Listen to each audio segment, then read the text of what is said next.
राम। मैं अनुभूति आप सभी लोगों का हार्दिक अभिनंदन करती हूँ। साई अनुभूति चैनल में और अनुभवों की श्रृंखला से एक बार फिर से बहुत प्यारा और अनोखा सा अनुभव लेकर आप सभी लोगों के समक्ष उपस्थित हुई। लेकिन उससे पहले चलिए सभी लोग हाथ जोड़े और बाबा का जयकारा लगाएं। अनंत कोटि ब्रह्मांड नायक राजाधिराज योगी राज परम ब्रह्म श्री सच्चिदानंद सद्गुरु साईनाथ महाराज की जय। ओम साई राम। साथियों, आज जो अनुभव मैं आपको बताने जा रही हूँ वो है सोनू ओझा जी का, जो कि रांची से है। सोनू जी बताते हैं कि दीदी मेरी उम्र 30 साल की है, लेकिन आज तक मैंने कभी किसी भिक्षुक को कभी खाली नहीं भेजा। मैं हमेशा कुछ ना कुछ या तो खिला के या कुछ ना कुछ देकर ही भेजता हूँ। ये कहते हैं दीदी मैं प्रवृत्ति से आस्तिक हूँ, लेकिन मैं आपको एक दिन की बात बताता हूँ, उनका मुझे बहुत अफसोस है। और जिस दिन मैं आस्तिकों की तरह नहीं नास्तिकों की तरह बात कर रहा था। ये कहते हैं कि दीदी पहले मैं टैक्सी चलाया करता था एक कंपनी में, तो मेरा वहाँ पे एक फ्रेंड था अमित। एक बार हम अपने ऐसे ही काम से जमशेदपुर गए, वहाँ हम होटल में रुके। हम नीचे 9 बजे के करीब आ जाया करते थे, क्योंकि जो इंजीनियर वगैरह हैं साइट के उनको लेकर जाना होता था। ये कहते हैं दीदी कि उस दिन जब गाड़ी झाड़ वाड़ के मैं और मेरा फ्रेंड गाड़ी में बैठे थे, तो हमारी गाड़ी में उस वक्त भजन चल रहा था। ने कहता है भगवान आते नहीं, माँ यशोदा के जैसे बुलाते नहीं, माँ यशोदा के जैसे बुलाते नहीं। ये कहते हैं कि जब वो भजन चल रहा था तो मेरा दोस्त, जो कि नास्तिक है प्रवृत्ति का, वो उस भजन को गुनगुना रहा था। ये कहते हैं कि मुझे मस्करी सूझी, तो मैं उसको कहता हूँ कि ये बात तो ठीक है कि भगवान है, लेकिन इस वक्त भगवान कहाँ है? भगवान दिखा मुझे कि भगवान है। लोग कहते हैं भगवान है भगवान है। तो ये कहते हैं कि हमारी टैक्सी में, हमारी गाड़ी में बाबा का स्वरूप रखा हुआ था। मैं बाबा को बहुत मानता हूँ। तो मेरे दोस्त ने कहा देखो ना भगवान बैठे हैं। तो वो कहते हैं कि मैंने उस पल कहा कि ये तो भगवान की मूर्ति है, लेकिन भगवान कहाँ है? तो मुझे भगवान दिखा कि भगवान कहाँ है। ये कहते हैं ऐसी ही हंसी मजाक मेरी चल रही थी। मैं नास्तिकों की तरह बातें कर रहा था, वो आस्तिक की तरह मुझे बता रहा था। इसी बीच एक भिक्षुक आ जाता है और वो भिक्षुक हमसे कुछ खाने के लिए पैसे मांगता है। और उस दिन मैं यूँ कह देता हूँ कि मेरे पास चेंज नहीं है, ऐसा कर अमित, आज तू इनको पैसे दे दे। ये कहते हैं क्योंकि मस्करी का थोड़ा मूड था, तो उसने भी कहा कि मेरे पास नहीं है, तू दे दे। ये कहते हैं कि हम दोनों 15-20 मिनट तक यही करते रहे, तू दे दे, तू दे दे, तू दे दे, तू दे दे। ये कहते हैं इतने में शायद भिक्षुक को गुस्सा आ गया और उसने मेरे सर पे हाथ रखा और बस इतना कहा कि ब्राह्मण का भंडार भरा रहे, और वो ये कहकर चला गया। हमने उससे कुछ भी नहीं दिया। ये कहते हैं कि 5 मिनट बाद ही अमित ने मुझे ये बोला कि ये चीज़ तो समझ में आई कि वो ये बोल के चला गया कि ब्राह्मण का भंडार भरा रहे, लेकिन उसे ये कैसे पता कि तू ब्राह्मण है? ये बताते हैं कि दीदी मैं ब्राह्मण हूँ। और उस भिक्षुक को कैसे पता चला कि मैं ब्राह्मण हूँ और ये ऐसे कैसे बोल के क्या? ये कहते हैं अब तो हम दोनों की हालत हो गई ख़राब। अब हमें लगा कहीं भगवान तो नहीं थे, कहीं बाबा तो रूप लेकर नहीं आए थे। ये कहते हैं अब हमारे मन में बेचैनी होने लगी कि हमने उस भिक्षुक को किस तरह से परेशान किया।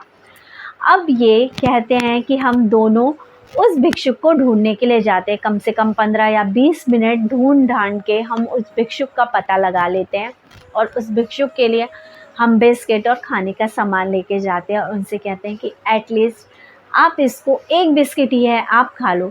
ये कहते हैं वो हमसे नाराज़ हो गए थे और उन्होंने नहीं खाया, उन्होंने चख भी नहीं लगाया किसी भी चीज़ का। ये कहते हैं अब हमें बहुत बुरा लगा कि हमने भगवान को नाराज़ कर दिया, कहीं इनके रूप में बाबा तो नहीं आए थे। ये कहते हैं वही मुँह लटकाए हुए हम वहाँ से चले गए। ये कहते हैं कि बात ये जमशेदपुर की है दीदी। और उसके बाद हमारा जो इंजीनियर साहब थे जिन्हें हमें लेके जाना था, उनका फ़ोन आता है, वो हमें बुलाते हैं और हम उन्हें लेकर, क्योंकि उन्हें नाश्ता करना था, तो एक जगह पहुंचते। ये कहते हैं दीदी अधिकतर वो इडली सांभर डोसा ही खाया करते थे और अधिकतर वहाँ पे रेड़ी पे ये बहुत अच्छा मिलता है। तो हम एक रेहड़ी पे जाके रुकते हैं और वो रेहड़ी पे बहुत अच्छा इडली सांभर मिलता है। ये कहते हैं जैसे ही मैं इडली सांभर लेकर खाने के लिए बैठने लगा, वहाँ पर एक गोरा चिट्टा कम से कम 6 फीट का बिहारी लुक वाला एक बाबा सा दिखने वाला व्यक्ति आता है, जिसने वाइट कलर के कपड़े पहने हैं और मुझे दूर से इशारा करता है। ये कहते हैं कि तब मैं इधर उधर देखता हूँ और मैं कहता हूँ अपने फ्रेंड की तरफ इशारा करके कि इसे बुलाना है। तो वो कहते हैं कि नहीं, इसे नहीं। जो मेरे साथ दूसरे इंजीनियर साहब थे, उनकी तरफ मैं इशारा करके कहती हूँ कि इनसे आपको कुछ कहना है। तो वो कहते हैं नहीं। तब फिर वो अपनी तरफ इशारा करते हैं कि क्या मैं? तो ये कहते हैं कि हाँ, उन्होंने बोला कि हाँ तुम।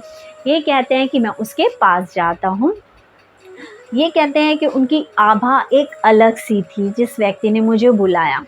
ये कहते हैं अच्छे खासे वो लग रहे थे, लेकिन उनके पैर में चप्पल नहीं थी। ये कहते हैं उन्होंने मुझे कान में कहा कि मैं 3 दिन से भूखा हूँ, क्या तुम मुझे कुछ खिलाओगे? ये कहते हैं मैं तो वैसे ही परेशान था कि मैंने एक भिक्षुक को नाराज़ कर दिया था, तो मेरे मन में एक बहुत उत्सुकता सी हुई कि हाँ, हाँ, मैं आपको खिलाना चाहता हूँ, आप पेट भर के खाइए। ये कहते हैं मैंने वहाँ से प्लेट ली, प्लेट को खुद ही धोया, इडली सांभर लिया और उनके पास उन्हें देने के लिए गया और बाबा को बोला कि आप पेट भर के खाइएगा। ये कहते हैं कि खाना खाने के बाद, इडली खाने के बाद वो प्लेट फेंकने मतलब रखने जा रहे थे। तो ये कहते हैं कि नहीं, मैं एकदम से गया, मैंने कहा नहीं नहीं बाबा आप मत करो, मैं इस प्लेट को रख कर आता हूँ। ये कहते हैं प्लेट लेके मैं जहाँ पर प्लेट्स रखते हैं बस उधर की तरफ यूँ करके टर्न हुआ ही और वो बाबा वहाँ से गायब। ये कहते हैं, इतने में अमित कहता है कि अरे वो बाबा कहाँ चले गए? ये कहते हैं अब तो मेरे रोंगटे खड़े हो गए। ये कहते हैं हमने दूर तक देखा, सड़क बहुत चौड़ी थी। जो हाईवे वगैरह के अधिकतर रेस्टोरेंट होते हैं तो आप लोगों को पता ही है, चाहे ढाबे होते हैं तो सड़क बहुत चौड़ी होती है, दूर तक हमें दिखाई दे जाता है। लेकिन वो बाबा दूर दूर तक कहीं किसी दिशा में नज़र नहीं आ रहे थे। ये कहते हैं कि स्वभाव से तो मैं आस्तिक ही हूँ दीदी, लेकिन उस दिन मुझसे वो गलती हुई और मैंने अपने अंदर से बहुत गिल्ट फील किया था कि मैंने एक भिक्षुक को परेशान किया और मेरी बहुत ये थी कि कहीं बाबा तो मुझसे नाराज़ नहीं हो गए। बाबा ने वो स्वीकार भी नहीं किया। प्लीज़ बाबा भोजन को स्वीकार कर लो, माफ़ कर दो। इनका जो अंदर का गिल्ट था, शायद उसी चीज़ को सुन के बाबा उस सज्जन व्यक्ति के रूप में आए और मुझसे 3 दिन का भूखा हूँ ये कहकर इडली सांभर खाने के लिए बोला और मैंने उनको खिलाया और उसके बाद वो चले गए। ये कहते हैं दीदी हो ना हो मेरे बाबा ही थे। यहाँ मैं बस इतना ही कहना चाहूँगी कि बाबा, जो बाबा की सच्ची भक्ति करते हैं, जो बाबा से सच्चा प्यार करते हैं, अगर वो व्यक्ति मार्ग से भटक भी रहा होता है तो बाबा उसको उस मार्ग से भटकने की सज़ा भी देते हैं और उसको सहारा भी देते हैं, उसकी उस गलती को क्षमा भी करते हैं। इसी तरह बस इतना ही कहूँगी, जो वो भिक्षुक आपसे नाराज़ हुए थे, वो बाबा की नाराज़गी थी आपके प्रति कि आपने किसी भूखे इंसान को इतना तरसा दिया। लेकिन आपके अंदर का गिल्ट देखकर बाबा फिर से आए एक दूसरे व्यक्ति के रूप में और आपसे भोजन मांगा ताकि आपका वो भार, आपकी वो गलती भी उतर जाए।